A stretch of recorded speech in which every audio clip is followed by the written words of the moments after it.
Salam əziz tamaşaçılar. Müqəddəs Ramazan ayında hər birinizi xoş gördük. 11 ay tamam oldu və Ramazan yenidən evlərimizə qonaq gəldi.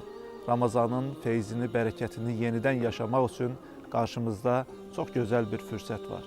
Bu münasibətlə Ramazan ayının ilk verilişində İslam dinində oruç ibadətinin, Ramazan ayının əhəmiyyəti haqqında, bu ibadətin digər dinlərdəki yeri haqqında söhbət açacağıq. Bugünkü verilişimizdə bu məsələləri müzakirə edəcəyik. Həm söhbətim Şəhidlər Məscidinin imamı, ilahiyyatçı Şaiq Əliyevdir.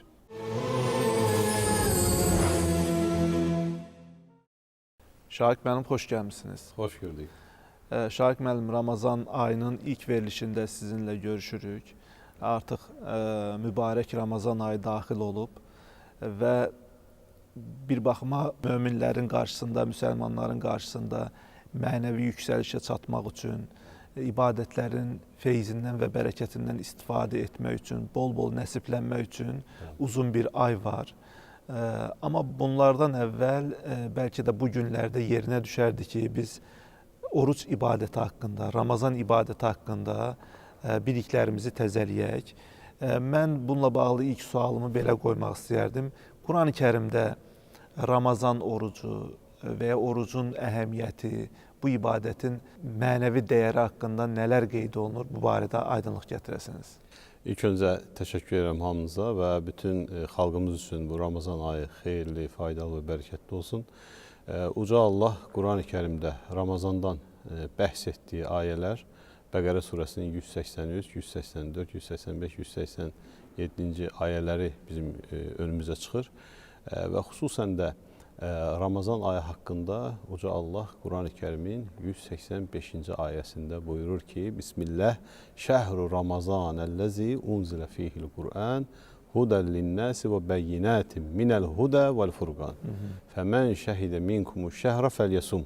Uca Allah buyurur ki, Quran-ı Kərim Ramazan ayında nazil oldu və elə bir ayda nazil oldu ki, o Quranda möminlər üçün hidayət qaynağı, möminlər üçün haqqı batildən ayırmanın dəlilləri vardır.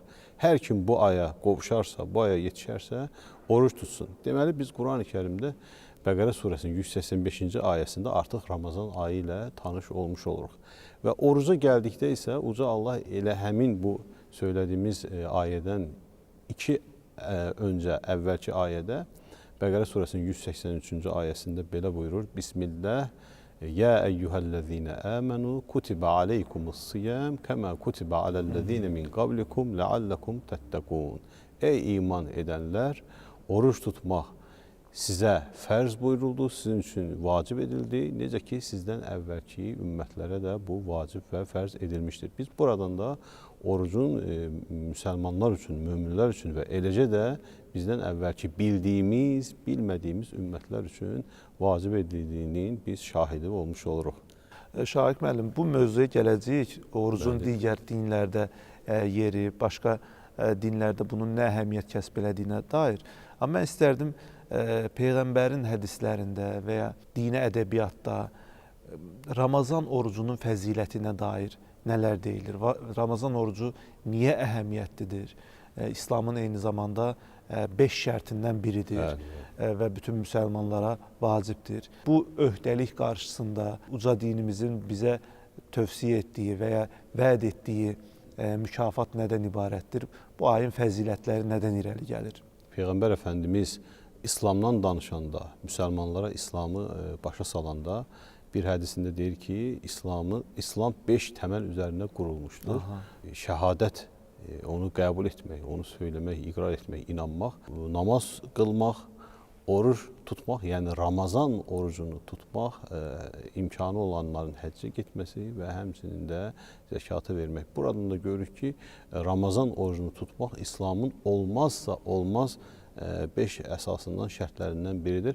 Həmçinin Peyğəmbər Əfəndimizdən rəvayət olunan bir çox hədislər vardır ki, onlar hamısı bir-birindən belə fəzilət baxımından üstün görünən, bilinən hədislərdir. Məsələn, Peyğəmbər Əfəndimiz kim inanaraq və fəzilətini, savabını Allahdan umaraq Ramazan orucunu tutarsa, onun keçmiş günahları bağışlanar. Bu hədisin digər versiyası, variantı isə belədir ki, kim inanaraq və savabını Allahdan umaraq Ramazan orucunu tutarsa, o cənnətə daxil olar. Hətta Peyğəmbər Əfəndimizdən bir hədis rəvayət olunur ki, insanlar əgər Ramazanın fəzilətini, onun qədir və qiymətini yaxşı bilmiş, anlamış olsaydılar, bütün ilin Ramazan olmasını arzu edərdilər. Və eyni zamanda Peyğəmbər Əfəndimiz sallallahu aleyhi və alihi və səlləm buyurmuşdur ki, Ramazan ayı gələndə cənnətin qapıları açılar, cəhənnəmin qapıları bağlanar, şeytanlar zəncirlənər.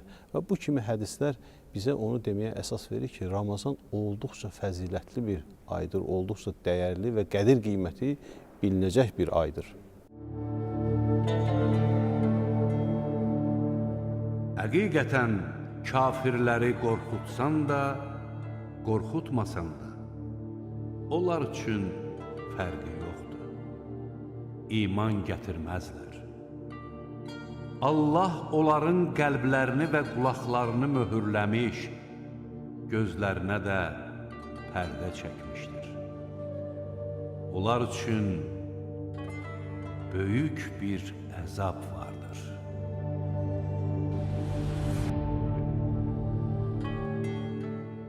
Eyni zamanda bərəkətli bir aydır. Bunu biz insanların ibadət həyatında görürük. Yəqin siz də bunu müşahidə edirsiniz. Gündəlik ibadətlərini yerinə yetirməyən bir çox insan belə görürsünüz ki, Ramazan ayında başqa bir ab-havada olur və Ramazan ayında oruç tutmağa başlayır. Digər ibadətlərində müəyyən qədər yerinə yetirməyən insanlar belə bu ayda xüsusi bir mənəvi ab-havaya bürünürlər və ibadətlərini orucla belə deyək bəzəyirlər, orucu əsas ibadət kimi yerinə yetirirlər. Bu çox gözəl bir haldır. Bəlkə də Ramazanın o ictimai yaşanan, toplu yaşanan bir ibadət olmasından irəli gəlir.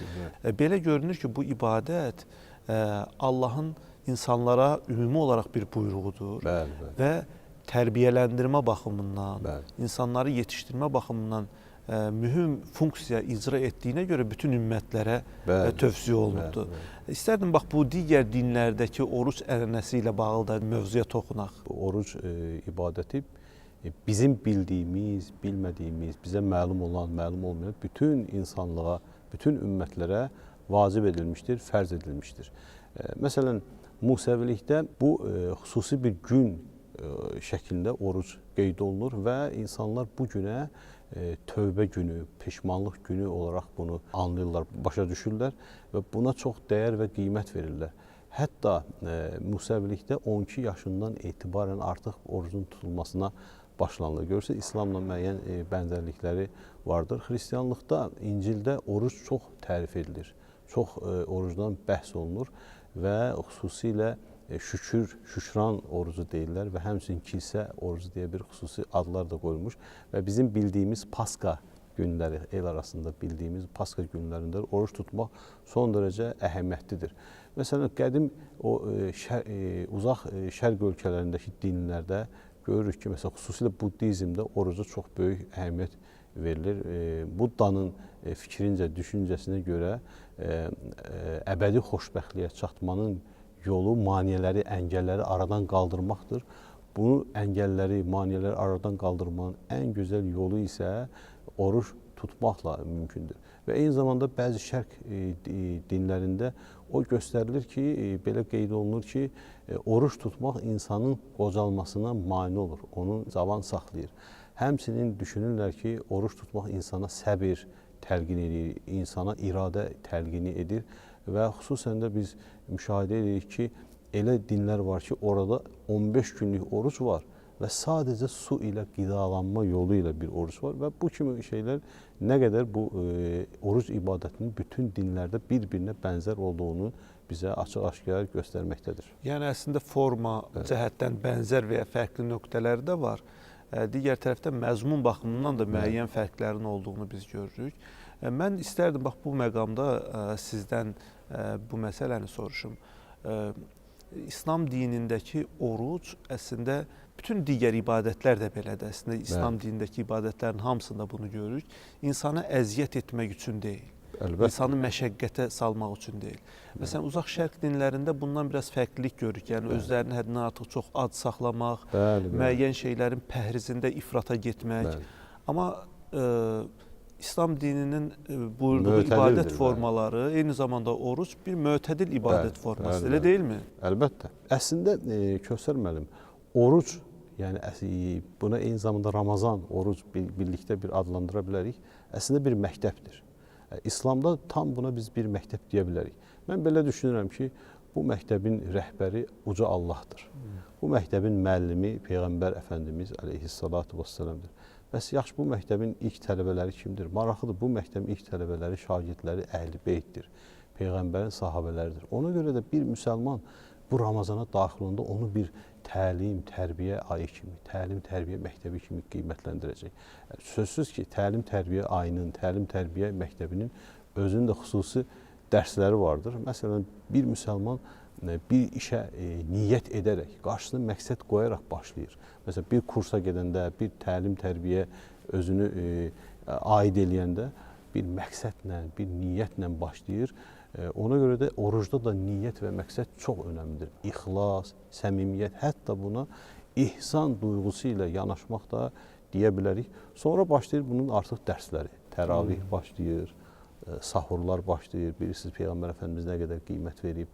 Eyni zamanda Qur'an-ı Kərim ilə həmhal olma ayıdır Ramazan və iftarlar, qarşılıqlı yardımlaşma, gecə namazlarına qalxma, ibadətlərinə qalxma, bu kimi şeylər və sayacağımız bir çox məsələlər onu göstərir ki, Ramazan həqiqətən də bir təlim, tərbiyə ayıdır və bunun mənəvi havasını, mənəvi zövqünü almaq üçün onun qayda və qanunlarına riayət etmək, müəlliminə yaxşı qulaq asmaq, şagirdlərinin ilk dəfə necə, nə cür onu qarşıladığını biz də o şəkildə qarşılayıb onlar kimi yaşamağa çalışmamız lazımdır ki, biz də mənəvi zövq ala bilək.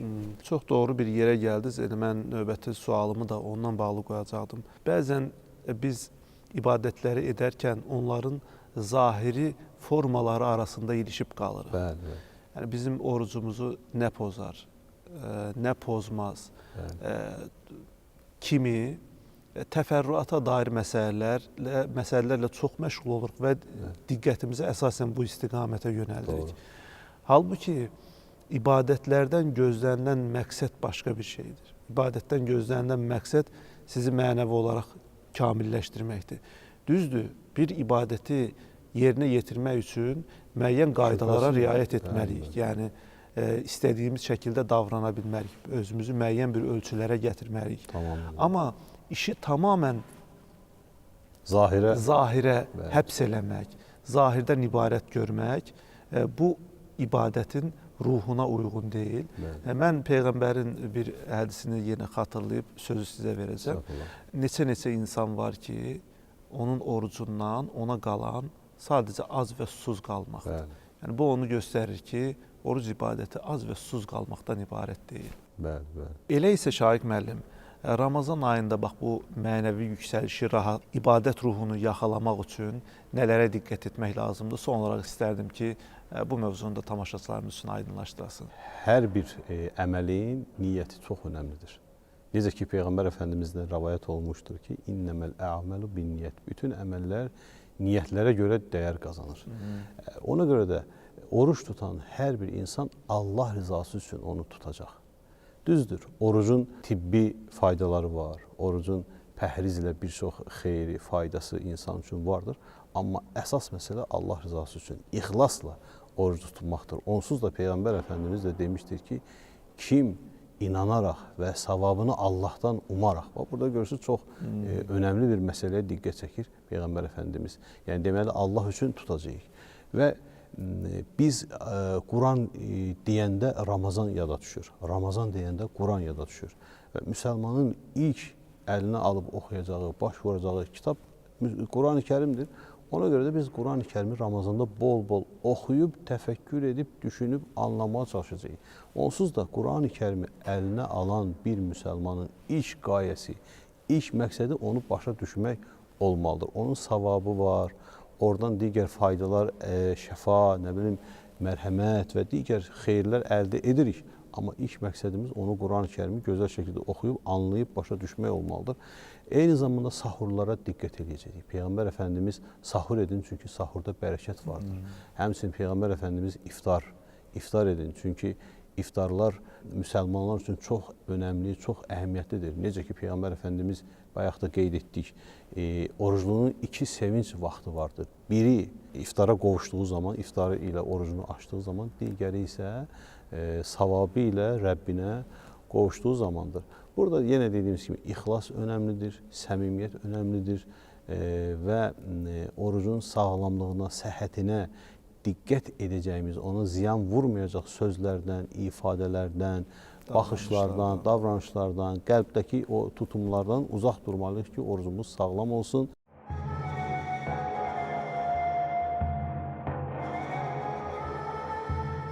Səndən sərxoş edici içki və qumar barəsində soruşurlar. De ki, ikisində də həm böyük günah, həm də insanlar üçün mənfəət vardır. Amma günahları mənfəətlərindən daha böyükdür.